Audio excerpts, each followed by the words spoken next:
On l'appelle la loi LOM, comme loi d'orientation sur les mobilités. Elle s'est fait attendre car elle arrivait au deuxième rang des priorités du ministère des Transports après la loi sur la réforme de la SNCF. Et ce sera sa chance ou son drame, elle tombe à point nommé en pleine révolte des Gilets jaunes. Pour aller au-delà des 5 milliards d'euros d'investissement dans les infrastructures ferroviaires, le gouvernement veut en faire un fer de lance du désenclavement de la France périphérique, celle qui est obligée de mettre du gasoil dans la voiture pour aller travailler, faute d'alternative. Les propositions phares sur ce volet sont d'abord d'ordre réglementaire. La loi veut généraliser les autorités organisatrices de la mobilité qui devront couvrir 100% du territoire. Et elles seront autorisées, surprise, à lever une taxe sur les entreprises, le versement mobilité pour se financer.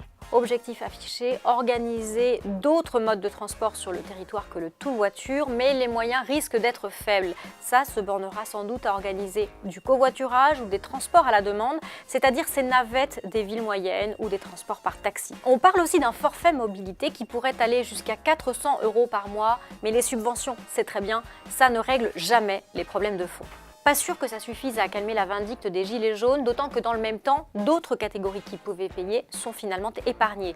Fini l'idée d'une vignette poids lourd qui touchait aussi ces camions étrangers qui traversent la France du nord au sud. Fini aussi l'idée des péages urbains qui touchaient plus les gens qui habitent dans les villes. Il en faudra plus pour combler le fossé territorial des mobilités et plus aussi pour assurer une transition énergétique des transports plus efficace.